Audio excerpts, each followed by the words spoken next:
নমস্কার বন্ধুরা, 2022 টেট পাসদের জন্য অত্যন্ত গুরুত্বপূর্ণ কিছু প্রশ্নের উত্তর আলোচনা করব আজকের এই ভিডিওটার মধ্য দিয়ে।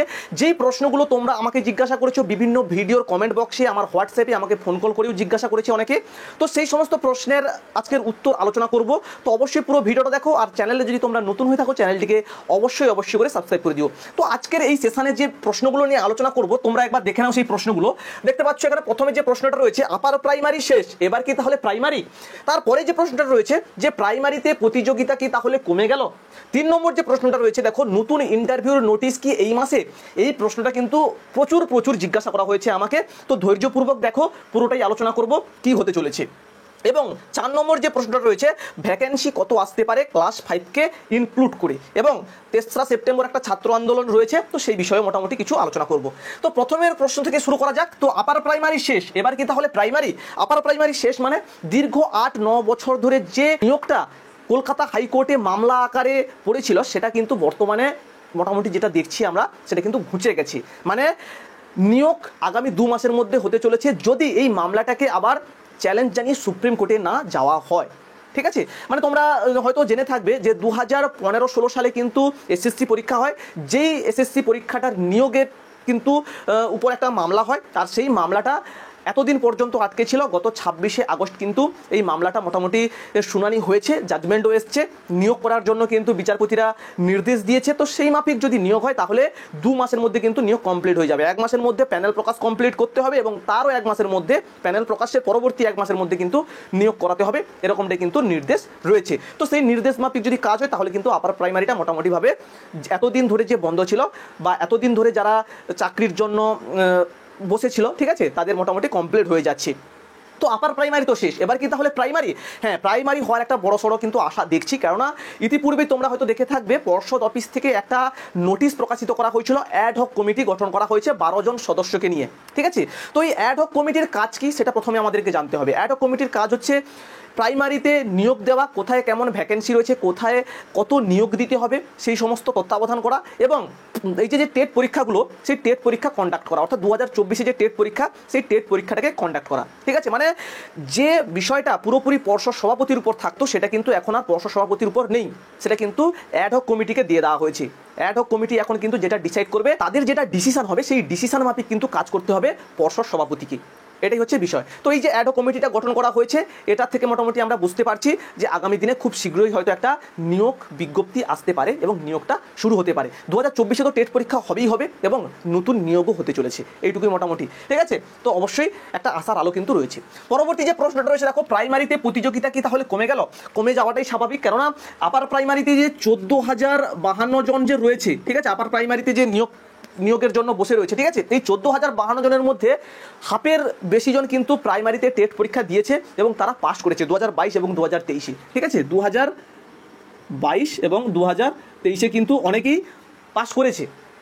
তো তারা বসে রয়েছে, তারা যদি এখানে চাকরিটা পেয়ে যায়, এসএসসিতে যদি চাকরিটা পেয়ে যায়, আপার প্রাইমারিতে যদি চাকরিটা পেয়ে যায়, তাহলে কিন্তু যে পাস করা যে ক্যান্ডিডেটদের সংখ্যা, সেটা কিন্তু অনেকটা কমে যাচ্ছে, তাহলে আমাদের প্রতিযোগিতাটাও কমে যাবে। আশা করি বুঝতে পারলে তোমরা। তো প্রতিযোগিতাটা কিন্তু কমবে যদি নিয়োগটা কমপ্লিট হয়ে যায়, আপার প্রাইমারি নিয়োগটা যদি কমপ্লিট হয়ে যায়, সেক্ষেত্রে কিন্তু আমাদের যে প্রতিযোগিতাটা, সেটা কিন্তু অনেকটাই কমে যাবে। এখন বর্তমানে আমাদের ক্যান্ডিডেট কত রয়েছে? প্রায় 35,000 মতো ক্যান্ডিডেট রয়েছে, 33,000 সামথিং ক্যান্ডিডেট রয়েছে। তো তার পরবর্তীতে যদি আবার 2023রা ইনক্লুড হয়, সেখানে কিন্তু প্রায় 40,000-এর কাছাকাছি হয়ে যাচ্ছে। সেখান থেকে যদি এই ক্যান্ডিডেটরা চলে যায়, আপার প্রাইমারিতে চাকরি পাওয়ার পরে যদি কিছু ক্যান্ডিডেট বাদ পড়ে যায়, তাহলে সেখানে মোটামুটি হলেও আরও 7-5-6 হাজার যদি কমে যায়, তাহলে প্রতিযোগিতাটা অনেকটাই কমে যাবে। আর যদি 2023রা যদি ইনক্লুড না হয়, তাহলে তো মোটামুটি আরও সোনাই সোহাগা, বুঝতেই পারছো। তো মোটামুটি যদি আপার প্রাইমারিটা নিয়োগ কমপ্লিট করে ফেলে, আপার প্রাইমারিতে যদি নিয়োগটা কমপ্লিট হয়ে যায়, সেক্ষেত্রে কিন্তু অনেকটা প্রতিযোগিতা কমবে। বুঝতে পারলাম বিষয়টা। এবারে ব্যাপারটা হচ্ছে যে নতুন ইন্টারভিউর নোটিশ কি এই মাসে? দেখো, নতুন ইন্টারভিউর নোটিশ এই মাসে আসবে কিনা সেটা কোনোভাবেই বলা সম্ভব নয়। ইনফ্যাক্ট পরবর্তী মাসেও যে আসবে সেটা কিন্তু কোনোভাবেই বলা সম্ভব নয়, কেননা আমরা দেখছি প্রচুরবার কিন্তু এই নিয়োগ ইন্টারভিউ কবে আসবে এই ব্যাপারে পর্ষদ সভাপতি, পর্ষদের সম্পাদক, আমাদের শিক্ষামন্ত্রী সবার সঙ্গে দেখা করা হয়ে গেছে। তাদের প্রত্যেক কিন্তু একটা অজুহাত ধরে রেখেছে। প্রথমে ছিল 20-22 মামলা, পরবর্তীতে আবার বলছে নিয়োগ কমপ্লিট হয়নি, মানে 2022-এর নিয়োগটা কমপ্লিট হয়নি, এই বলে কিন্তু মোটামুটি এতদিন ধরে আটকে রেখেছে। ঠিক আছে, এখন আবার গিয়েছিল, বলছে 5% প্যানেলটা এখনো পর্যন্ত কমপ্লিট হয়নি, নিয়োগ বিজ্ঞপ্তি দিতে পারছি না। তো এর পরবর্তীতে আবার কি অজুহাত আসবে সেটা কিন্তু কোনোভাবেই বলতে পারছি না বন্ধুরা। তবে হ্যাঁ, একটা আশার আলো কিন্তু রয়েছে, যেটা আমি বললাম অ্যাডহক কমিটি গঠন করা হয়েছে, একটা আশার আলো কিন্তু রয়েছে। এবং 2024-এর যে টেট পরীক্ষা, সেই টেট পরীক্ষার যে নোটিফিকেশান, সেই নোটিফিকেশানের সঙ্গে কিন্তু যে 2022 টেট পাসরা বা যারা ইন্টারভিউর জন্য বসে রয়েছে, নতুন ইন্টারভিউ নোটিফিকেশান আসতে চলেছে, এইটুকু মোটামুটি একটা সূত্রে খবর রয়েছে। তো সেটা কতটা কি সম্ভব হয় সেটাই দেখার বিষয়। আর একটা বিষয় আমি দেখলাম, গতকাল একটা নোটিশ বেশ হোয়াটসঅ্যাপ গ্রুপে ঘোরাঘুরি করছিল, বিভিন্ন চ্যানেলেও দেখলাম, ঠিক আছে, একটা নাকি নোটিশ দেওয়া হয়েছে এবং আগামী 2রা সেপ্টেম্বরের মধ্যে কোথায় কত ভ্যাকেন্সি রয়েছে সেটা নাকি কালেক্ট করার জন্য বিকাশ ভবন থেকে নাকি একটা নোটিশ প্রোভাইড করা হয়েছে। তো সেটা কতটা সত্য রয়েছে সেটা ঠিক বলতে পারছি না, ঠিক আছে, উড়োখই গোবিন্দায়নম হতে পারে, ঠিক বলতে পারছি না। তো মোটামুটি এই নোটিশটা আমি দেখেছি। তো আশা করি তোমরা বুঝতে পারলে নোটিশের ব্যাপারে, কবে নাগাদ নোটিশ আসতে পারে। সম্ভবত দুর্গাপূজার আগে আসার সম্ভাবনা রয়েছে, কেননা দুর্গাপূজার আগে কিন্তু 2024-এর টেট পরীক্ষার যে নোটিফিকেশান সেটা আসবে, আর সেটার সঙ্গে সঙ্গেই কিন্তু 2022 টেট পাসদের ইন্টারভিউ নোটিফিকেশানও আসতে পারে। এটুকুই হচ্ছে বিষয়। তো এরপরে আমি বলতে পারছি না যে আসবেই একদম কনফার্ম, এটা কিন্তু কোনোভাবেই বলা সম্ভব নয় বন্ধুরা, তোমরা সেটা প্রত্যেকেই জানো। তোমরা অনেকেই বলছো যে ডিপ্রেশনে চলে যাচ্ছি, অনেকটা মানে আমরা পরপর আশা হারিয়ে ফেলছি। আশা হারালে চলবে না বন্ধু। তোমরা এতদিন ধরে অপেক্ষা করছো, 7 বছর ধরে অপেক্ষা করছো, ইনফ্যাক্ট আমিও অপেক্ষা করছি 7 বছর ধরে। অবশ্য 7 বছর নয়, আমার 5 বছর অপেক্ষা চলছে। তো 5 বছর 6 বছর ধরে তোমরা অপেক্ষা করছো, তাহলে আর কটা দিন অপেক্ষা করতে পারছো না?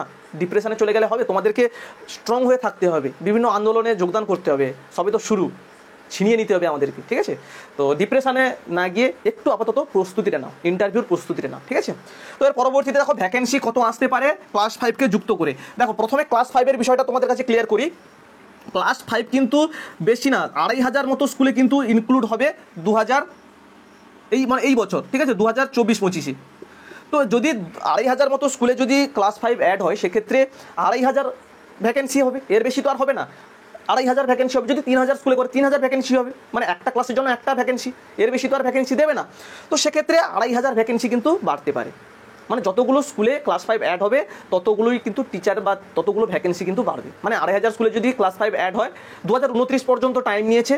পুরো যে বাদবাকি যে স্কুলগুলো রয়েছে 50,000 না 60,000 মতো বাকি রয়েছে যে স্কুলগুলো, প্রত্যেকটাতে কিন্তু ক্লাস 5 অ্যাড হবে। তো এতদিন ধরে কিন্তু ক্লাস 5টা পরপর করে অ্যাড হবে, কাঠামো নেই, ক্লাসরুম নেই ইত্যাদি বিষয়ের জন্য।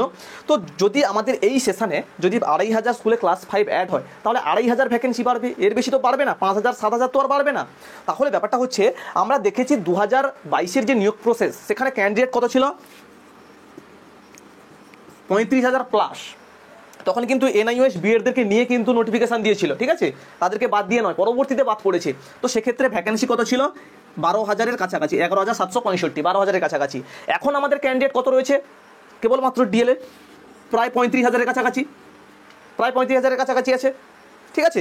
তো এখন আর কত ভ্যাকেন্সি দেবে? সেই 14-15 ভ্যাকেন্সি দেবে, এর বেশি তো আর দেবে না। যদি আমি এটাকে অ্যাড করি তাহলে কত হবে? 17, 16-17, এর বেশি তো আর হচ্ছে না। তোমরা একবার মোটামুটি ভেবে দেখতে পারো, 16-17 হাজার কিন্তু ভ্যাকেন্সি আসবে, এর বেশি কিন্তু ভ্যাকেন্সি আসা চাপের। সম্ভব নয় এটা বলবো না, চাপের 99% কিন্তু না আসার চান্স রয়েছে। 16-17 হাজার কিন্তু ভ্যাকেন্সি, এটাও কিন্তু অনেক, হয়তো এর থেকেও কম দিতে পারে, 15,000-এর মধ্যেও দিতে পারে। 20,000-এর বাইরে তো যাবেই না, এটা আমি বলে দিলাম, 20,000-এর বাইরে যাওয়া অসম্ভব। কিন্তু 15,000 এরকম ভ্যাকেন্সি কিন্তু দিতে পারে, 15-16 হাজার কিন্তু ভ্যাকেন্সি দিতে পারে, ঠিক আছে, ক্লাস 5কে ইনক্লুড করে। তাহলে ভ্যাকেন্সি কত আসতে পারে ক্লাস 5কে ইনক্লুড করে? আশা করি তোমরা বুঝতে পারলে। ক্লাস 5কে যদি ইনক্লুড না করে, সেক্ষেত্রে কিন্তু 13-14 হাজার ভ্যাকেন্সি, এর বেশি কিন্তু ভ্যাকেন্সি আসবে না। যদি আমি ভুল হয়ে থাকি, তোমরা অবশ্যই কমেন্ট বক্স খোলা রয়েছে, কমেন্ট বক্সে ধরিয়ে দেবে যে এই বিষয়টা ভুল, কোন বিষয়টা ভুল রয়েছে তোমরা একটু ধরিয়ে দেবে, ঠিক আছে? এই হচ্ছে বিষয়। তো আশা করি তোমাদেরকে বোঝাতে পেরেছি, ভ্যাকেন্সির বিষয়টা, নোটিশের বিষয়টা, সমস্ত কিছু, আর এই যে প্রতিযোগিতার বিষয়টা, আশা করি তোমাদেরকে বোঝাতে পেরেছি। এরপরে আসি আন্দোলন। আন্দোলন হচ্ছে 3রা সেপ্টেম্বর একটা ডাক দেওয়া হয়েছে যারা বঞ্চিত ছাত্র সমাজ, ঠিক আছে, যারা চাকরি পায়নি, দীর্ঘদিন ধরে অপেক্ষা করে রয়েছে, তারা কিন্তু একটা ডাক দিয়েছে আন্দোলনের জন্য। সেই আন্দোলনটাকে কিন্তু তোমরা সাফল্যমণ্ডিত করার জন্য অবশ্যই যোগদান করবে। তোমাদের দাবি তোমরাও তুলে ধরবে, ওদের দাবি ওরা তুলে ধরবে, সবাইকে কিন্তু ঐক্যবদ্ধ হয়ে আন্দোলনটাকে সাফল্যমণ্ডিত করার চেষ্টা করতে হবে। আমরা 2022 টেট পাস, আমাদেরকে 2022 টেট পাসদের যে এতদিনে বঞ্চিত, এতদিনের যে বঞ্চনা, সেই বঞ্চনাটা যাতে তাড়াতাড়ি ঘুচে যায়, সেটার জন্য আমাদেরকে গলা ফাটাতে হবে। যারা আসবে তারা আলাদা বিষয়ে গলা ফাটাবে, ঠিক আছে? এই বিষয়ে মোটামুটি তোমরা ভেবে দেখো, আশা করি আসাটা অত্যন্ত জরুরি। আর যে অ্যাসোসিয়েশন বলো কিংবা 2022 ঐক্যমঞ্চ বলো, তারা কিন্তু সমর্থন করেছে এই আন্দোলনটাকে, তারাও আসবে, তোমরা প্রত্যেকে এসো, এইটুকুই হচ্ছে বিষয়। তো আশা করি এই ভিডিওটার মধ্য দিয়ে তোমাদের কাছে অনেক কিছু তুলে ধরতে পেরেছি।